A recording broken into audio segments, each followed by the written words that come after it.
नमस्कार, स्वागत है आप सभी का डीडी न्यूज़ के इस खास बुलेटिन एक्सप्रेस 100 में, जहां हम आपके लिए लेकर आते हैं राजनीति, मनोरंजन, देश, दुनिया, खेल और व्यापार जगत की सभी बड़ी खबरों को एक्सप्रेस यानी फटाफट अंदाज में। मैं हूं चंद्रशेखर जोशी। तो आइए शुरू करते हैं तेज खबरों का सिलसिला। मध्य प्रदेश में 17 नवंबर को होने वाले विधानसभा चुनाव का प्रचार चरम पर है। प्रधानमंत्री ने आज राज्य में पहली जनसभा को बैतूल में संबोधित किया। पीएम मोदी ने कहा कि कांग्रेस जो वादा करती है वो कभी पूरा नहीं करती है। प्रधानमंत्री मोदी ने कांग्रेस पर आरोप लगाया कि पिछली बार कर्ज माफी का वादा सरकार बनने के 1.5 साल बाद तक भी पूरा नहीं कर पाए। उन्होंने उन पर लगातार हो रहे व्यक्तिगत हमलों को लेकर भी कांग्रेस की आलोचना की। प्रधानमंत्री नरेंद्र मोदी ने कांग्रेस नेताओं के तथ्यों से परे दिए गए बयानों पर भी तीखा हमला बोला। उन्होंने बताया कि आज के समय में भारत दुनिया में बड़ी संख्या में मोबाइल फोन का विनिर्माण कर रहा है, जबकि कांग्रेस के शासनकाल में ये कई गुना कम था। प्रधानमंत्री नरेंद्र मोदी ने मध्य प्रदेश के शाजापुर में जनसभा को संबोधित किया। उन्होंने कहा कि कांग्रेस के पास आपको देने के लिए सिर्फ और सिर्फ विरोध है, निराशा है, नकारात्मकता है। पीएम मोदी ने कहा, कांग्रेस शुरुआत से ही तुष्टीकरण, गुंडागर्दी, दंगे फसाद, भ्रष्टाचार को प्रोत्साहित करती है। पीएम ने कांग्रेस शासित राज्यों छत्तीसगढ़ और राजस्थान का जिक्र किया, जहां की कानून व्यवस्था की स्थिति बदहाल है। प्रधानमंत्री नरेंद्र मोदी ने आरोप लगाया कि कांग्रेस शासन में आने के बाद जन कल्याणकारी योजनाओं को बंद कर देती है। उन्होंने कहा कि भाजपा ने बड़ी मेहनत से मध्य प्रदेश को संवारा है और कांग्रेस के सत्ता में आते ही वो इसे बदहाली के रास्ते पर ले जाएंगे। पीएम मोदी ने जनसभा को संबोधित करते हुए कहा कि आपको ये याद रखना है, कांग्रेस वो पार्टी है जो निवेशकों को भगाती है। कांग्रेस वो पार्टी है जो हजारों करोड़ों का भ्रष्टाचार करती है। प्रधानमंत्री ने कहा कि कांग्रेस वो पार्टी है जो सिर्फ एक परिवार के लिए काम करती है, उसे आपके परिवार से कोई मतलब नहीं है। आज इस देश में आप देख लीजिए, जहां जहां कांग्रेस आई तबाही लाई। प्रधानमंत्री नरेंद्र मोदी ने झाबुआ में जनसभा को संबोधित किया। पीएम ने आरोप लगाया कि कांग्रेस ने हमेशा आदिवासी समाज को वोट बैंक के रूप में ही देखा है। उन्होंने कहा कि डबल इंजन की सरकार ने आदिवासी समाज के लिए निरंतर काम किया है। पीएम ने रैली को संबोधित करते हुए कहा कि कांग्रेस जब सत्ता में थी तब पिछड़े क्षेत्रों से सिर्फ भुखमरी की तस्वीरें आती थीं, कुपोषित बच्चों की तस्वीरें आती थीं। कांग्रेस के नेता आदिवासी समाज के साथ तस्वीर खिंचवाकर उनकी गरीबी और बदहाली दिखाते थे। पीएम ने कांग्रेस पर निजी स्वार्थ को सर्वोपरि रखने का आरोप लगाया। उन्होंने कहा कि कांग्रेस के नेता अपने बेटे बेटियों की चिंता करते हैं, जबकि भाजपा आपके बेटे बेटियों की चिंता करती है। प्रधानमंत्री नरेंद्र मोदी इंदौर में चुनावी रोड शो भी उन्होंने किया। रोड शो को लेकर इंदौर के लोगों में जबरदस्त उत्साह नजर आया। पीएम मोदी ने भी हाथ हिलाकर लोगों का अभिवादन किया। लोगों ने पुष्प वर्षा कर प्रधानमंत्री मोदी का स्वागत किया। मध्य प्रदेश विधानसभा चुनाव प्रचार अंतिम चरण में पहुंच चुका है। ऐसे में भाजपा, कांग्रेस समेत सभी पार्टियों के दिग्गज नेताओं ने आज ताबड़तोड़ रैलियां की। बीजेपी अध्यक्ष जेपी नड्डा ने मध्य प्रदेश के रतलाम जिले के आलोट में जनसभा को संबोधित करते हुए कांग्रेस को निशाने पर लिया। उन्होंने कांग्रेस के मॉडल को लापता मॉडल बताते हुए कहा, कांग्रेस की सरकार के दौरान जलापूर्ति, विकास, बिजली, सड़क सब कुछ गायब था। केंद्रीय मंत्री और वरिष्ठ भाजपा नेता राजनाथ सिंह ने भी रतलाम जिले के जावरा की चुनावी रैली में कहा कि भाजपा अपने चुनावी वादों का पूरी तरह पालन करती है। केंद्रीय गृह मंत्री और वरिष्ठ भाजपा नेता अमित शाह ने विदिशा और जबलपुर में चुनावी सभाओं को संबोधित किया। उन्होंने कांग्रेस पर तंज करते हुए कहा कि जिनकी खुद की कोई गारंटी नहीं है, वो गारंटियां बांट रहे हैं। रीवा में गृह मंत्री अमित शाह ने कहा कि राहुल गांधी बहुत ताने देकर कहते थे मंदिर वहीं बनाएंगे लेकिन तिथि नहीं बताएंगे। आज मैं कहता हूं 22 जनवरी 2024 को अयोध्या में रामलला की प्राण प्रतिष्ठा होने वाली है। मुख्यमंत्री शिवराज सिंह चौहान ने भोपाल के श्यामला हिल्स क्षेत्र के निवासियों को मतदाता पर्चियां वितरित की और उनसे 17 नवंबर को वोट डालने का आग्रह भी किया। उन्होंने किसानों को उनके पसीने की पूरी कीमत देने का भरोसा दिलाया। कांग्रेस की तरफ से पार्टी अध्यक्ष मल्लिकार्जुन खड़गे ने दतिया जिले के सेवड़ा और श्योपुर में चुनावी रैलियों को संबोधित किया। कांग्रेस के मध्य प्रदेश अध्यक्ष कमलनाथ ने मुरैना तो कांग्रेस के पूर्व अध्यक्ष राहुल गांधी ने विदिशा में जनसभा को संबोधित किया। उन्होंने इसे मध्य प्रदेश के भविष्य का चुनाव बताते हुए लोगों से कांग्रेस के पक्ष में मतदान की अपील की। उत्तर प्रदेश के मुख्यमंत्री योगी आदित्यनाथ ने भिंड के अटेर विधानसभा क्षेत्र में सार्वजनिक सभा को संबोधित किया। उन्होंने कहा, गरीबों के लिए गरीबों के घर में बिजली हो, रसोई गैस हो या आयुष्मान भारत कार्ड हो, ये डबल इंजन की सरकार ने दिया है। उज्जैन में मुख्यमंत्री शिवराज सिंह चौहान ने एक जनसभा को संबोधित करते हुए कहा कि मैंने सरकार नहीं चलाई है, परिवार चलाया है। मैंने बहनों में भेदभाव नहीं किया, चाहे वो किसी भी जाति की हो। कांग्रेस में टिकट बंटवारे में करोड़ों रुपए के लेन देन से संबंधित ऑडियो जारी होने के बाद प्रदेश की राजनीति गरमाई हुई है। कांग्रेस ने बिलासपुर के महापौर रामशरण यादव को पार्टी से निलंबित कर दिया है। बीजेपी कह रही है टिकट बंटवारे में लेन देन कांग्रेस की पुरानी परंपरा है, वहीं कांग्रेस इसे बीजेपी की साजिश बता रही है। छत्तीसगढ़ के चुनाव प्रचार में उतरे असम के मुख्यमंत्री हेमंत बिस्वा शर्मा ने राजिम में चुनावी रैली को संबोधित किया। मुख्यमंत्री भूपेश बघेल पर निशाना साधते हुए उन्होंने कहा कि महादेव के नाम पर घोटाला करने वाले को महादेव नहीं छोड़ेंगे। केंद्रीय मंत्री अनुराग सिंह ठाकुर ने भी इसी मुद्दे पर छत्तीसगढ़ के मुख्यमंत्री भूपेश बघेल को निशाने पर लिया। उन्होंने कहा कि घोटाला करने और झूठ बोलने का कांग्रेस का पुराना इतिहास रहा है। छत्तीसगढ़ के मुख्यमंत्री भूपेश बघेल कह रहे हैं कि उनके खिलाफ ये पूरी कहानी प्लांटेड है, जो 17 नवंबर तक जारी रहेगी। कांग्रेस पार्टी भी छत्तीसगढ़ चुनाव प्रचार में अपनी पूरी ताकत झोंक रही है। कांग्रेस महासचिव प्रियंका गांधी ने रायपुर में रोड शो किया और जनता से पार्टी के लिए समर्थन मांगा।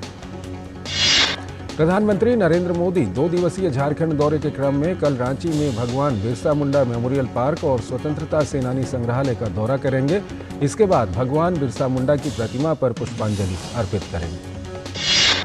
प्रधानमंत्री खूंटी में तीसरे जनजातीय गौरव दिवस के उपलक्ष्य में आयोजित कार्यक्रम में हिस्सा लेंगे। इस दौरान प्रधानमंत्री विकसित भारत संकल्प यात्रा और प्रधानमंत्री विशेष रूप से कमजोर जनजातीय समूह मिशन का शुभारंभ करेंगे।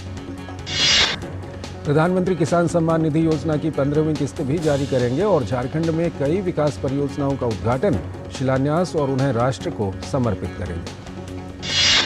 14 नवंबर को देश के पहले प्रधानमंत्री पंडित जवाहरलाल नेहरू की जयंती के अवसर पर बाल दिवस मनाया जाता है। इस अवसर पर राष्ट्रपति द्रौपदी मुर्मू ने राष्ट्रपति भवन के सांस्कृतिक केंद्र में विभिन्न स्कूलों और संस्थानों के छात्रों से मुलाकात की।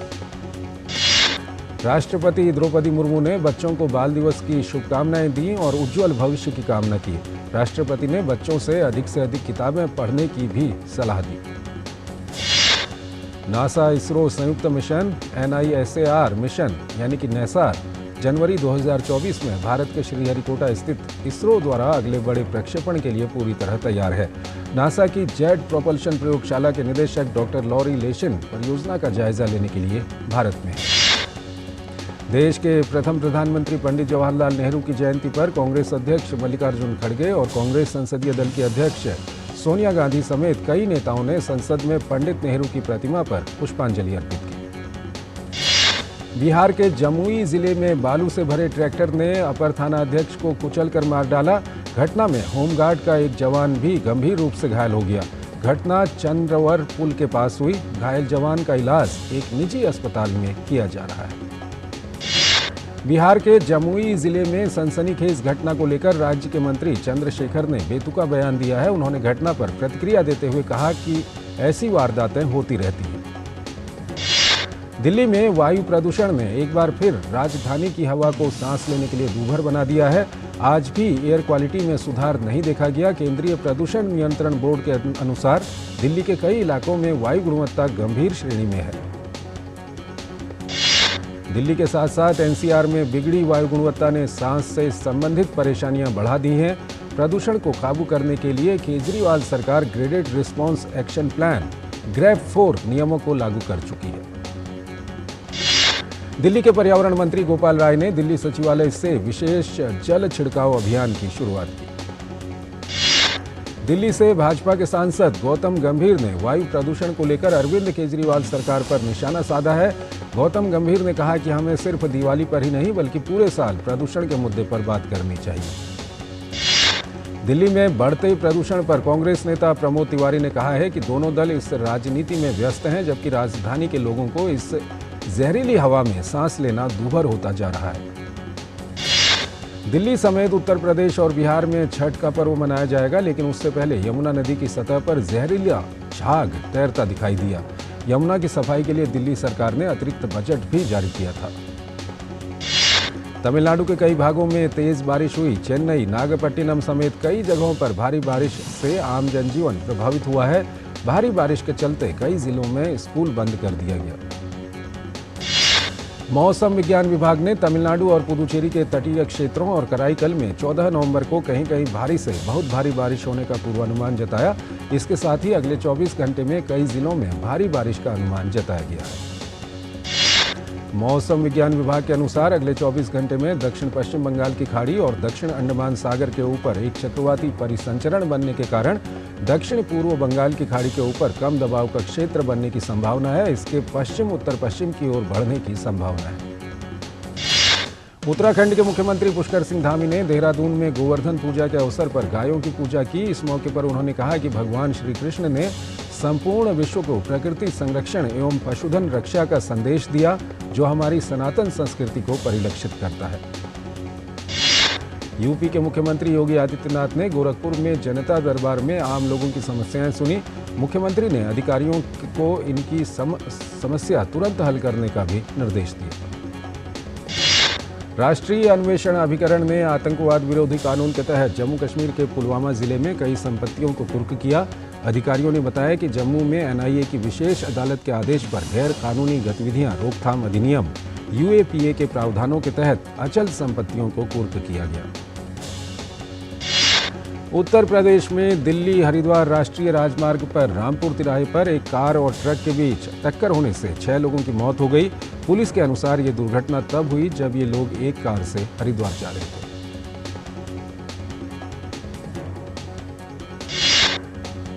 एक छोटा सा ब्रेक। दुनिया की बिसात शहमात का खेल, वैश्विक कूटनीति, सियासी तालमेल, उभरती नई विश्व व्यवस्था, पर्यावरण, अर्थव्यवस्था, ग्लोबल वार्मिंग ही नहीं ग्लोबल वार्निंग भी। जंग का जुनून हो या शांति की पहल, सभी वैश्विक हलचल, खबर जो करे खबरदार, देश देशांतर से जिसका सरोकार, बात दुनिया जहान की, खबर दुनिया की। यूट्यूब देख रहे हैं, मैं हूं अशोक सिलवा। कोई फैक्ट चेकर नहीं चाहता है कि आज मुसलमान आज गर्मियों सवाल है। आसान नहीं होता सच के लिए लड़ना। जिसकी आवाज कोई नहीं बनेगा, उसकी आवाज हम बने।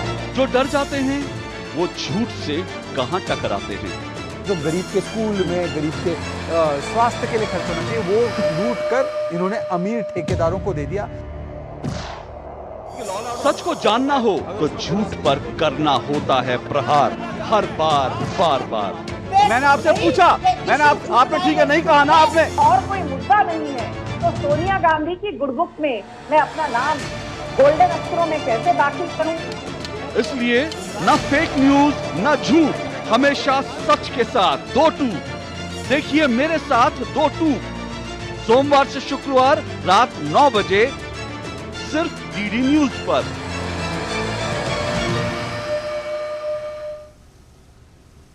स्वागत है आपका ब्रेक के बाद, और आइए अब खबरों में आगे बढ़ते हैं। उत्तराखंड के मुख्यमंत्री पुष्कर सिंह धामी ने पिथौरागढ़ में जौलजीबी मेला 2023 के उद्घाटन कार्यक्रम को संबोधित करते हुए कहा कि ये मेला पर्वतीय क्षेत्रों के आर्थिक एवं सांस्कृतिक विकास में अपना विशेष स्थान रखता है। साथ ही ये भारत, नेपाल और तिब्बत के व्यापार को बढ़ाने के अवसर प्रदान करता है। प्रवर्तन निदेशालय ने आरोप लगाया है कि रेलवे में नौकरी के बदले जमीन घोटाले में हाल में गिरफ्तार किए गए अमित कात्याल नाम के व्यक्ति ने कहा, राष्ट्रीय जनता दल राजद प्रमुख एवं पूर्व केंद्रीय रेल मंत्री लालू प्रसाद की ओर से कई भूखंड हासिल किए थे। अमित कात्याल को पहले से ही गिरफ्तार किया गया है।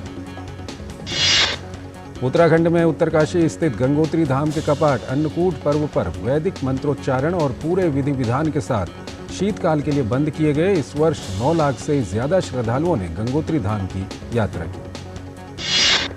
उत्तराखंड में उत्तरकाशी के सिलक्यारा के पास टनल में फंसे श्रमिकों को निकालने के लिए राहत अभियान युद्ध स्तर पर जारी है। मुख्यमंत्री पुष्कर सिंह धामी राहत अभियान की लगातार समीक्षा कर रहे हैं। उत्तराखंड के मुख्यमंत्री ने वरिष्ठ अधिकारियों के साथ बैठक कर ताज़ा हालात की जानकारी ली। सुरंग में हुए भूस्खलन के अध्ययन एवं कारणों की जांच के लिए 6 सदस्यीय विशेषज्ञ समिति गठित की गई है।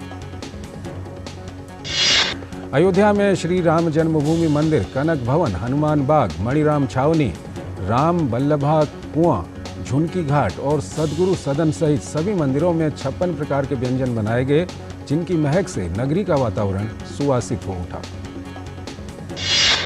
केंद्रीय वाणिज्य और उद्योग मंत्री पीयूष गोयल सैन फ्रांसिस्को के आधिकारिक दौरे पर हैं। इस दौरान उन्होंने कैलिफोर्निया के फ्रेमोंट में टेस्ला फैक्ट्री की यूनिट का दौरा करते हुए टेस्ला समूह के वरिष्ठ अधिकारियों से बातचीत की।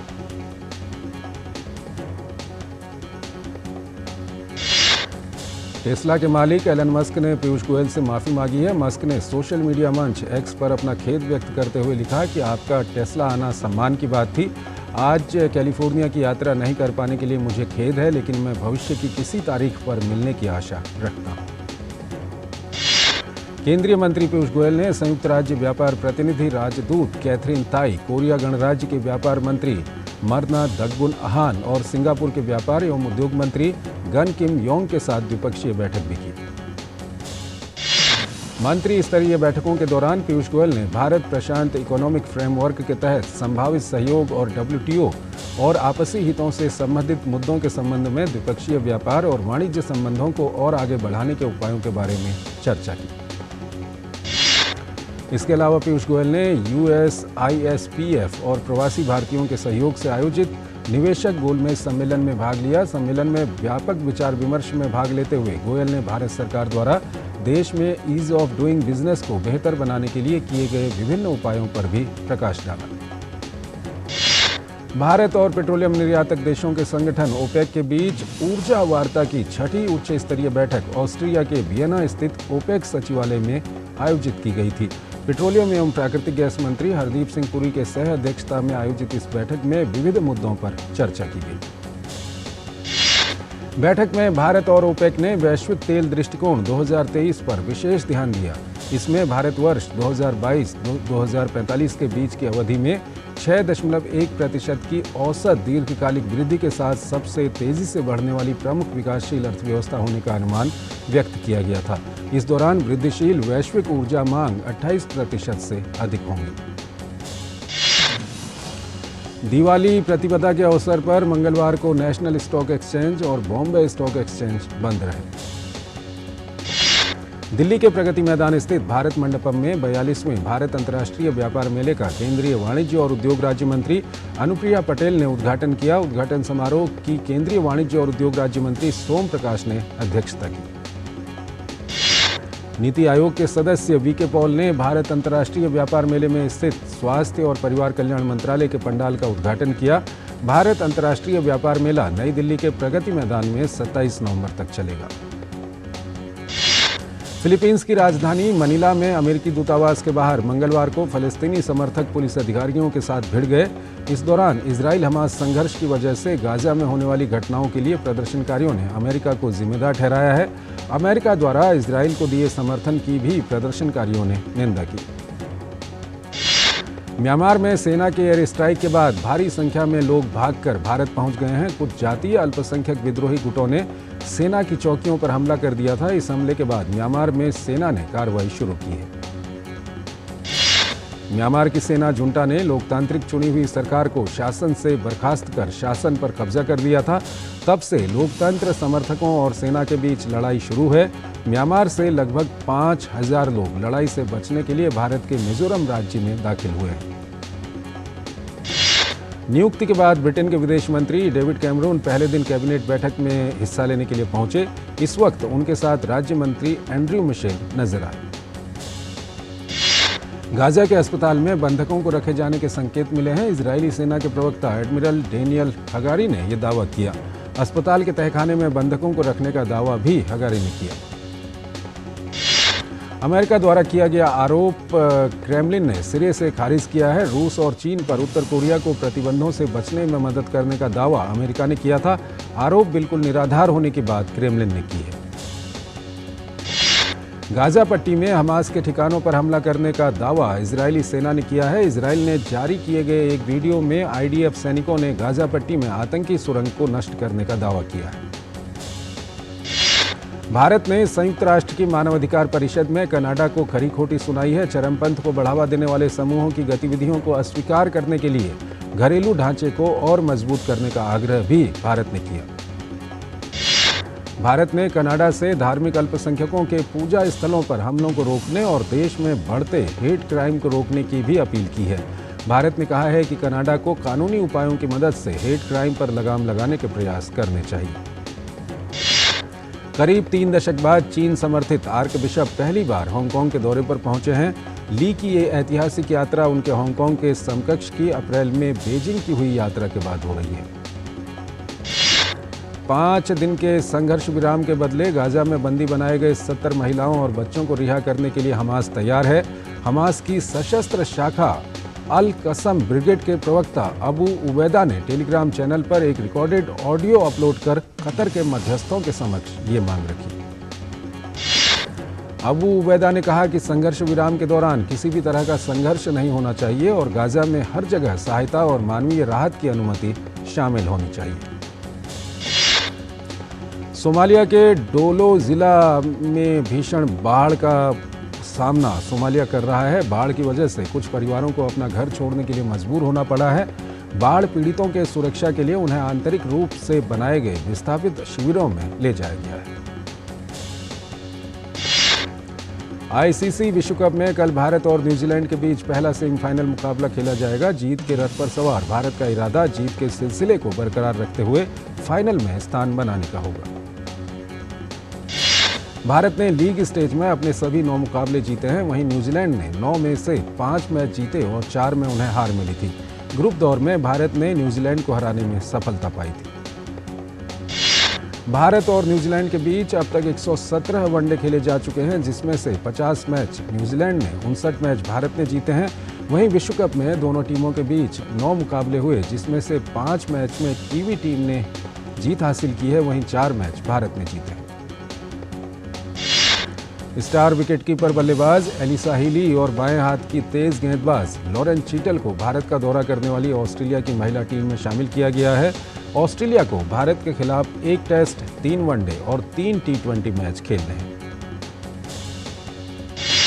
भारत के स्टार भाला फेंक खिलाड़ी नीरज चोपड़ा को mains world athlete of the year की रेस के अंतिम 5 खिलाड़ियों में शामिल किया गया है। वर्ल्ड एथलेटिक्स ने इस सम्मान के लिए आखिरी 5 खिलाड़ियों को शॉर्टलिस्ट किया है, जिसमें नीरज चोपड़ा भी है। नीरज ने इसी साल एशियाई खेल और वर्ल्ड एथलेटिक्स चैंपियनशिप में स्वर्ण पदक हासिल किया था। प्रतिष्ठित पुरस्कार के विजेताओं की घोषणा 11 दिसंबर को वर्ल्ड एथलेटिक्स अपने आधिकारिक सोशल मीडिया प्लेटफॉर्म में करेगी। 5 से 16 दिसंबर तक कुआलालंपुर में होने वाले FIH हॉकी पुरुष जूनियर विश्व कप के लिए भारतीय टीम की घोषणा कर दी गई है। प्रतिभाशाली फॉरवर्ड उत्तम सिंह को टीम इंडिया का कप्तान बनाया गया है। मौजूदा एशियाई चैंपियन भारत को पूल सी में कनाडा, दक्षिण कोरिया और स्पेन के साथ रखा गया है। भारत को 5 दिसंबर को कोरिया से पहला मैच खेलना है। भारतीय टीम 7 दिसंबर को स्पेन से और 9 दिसंबर को कनाडा से खेलेगी।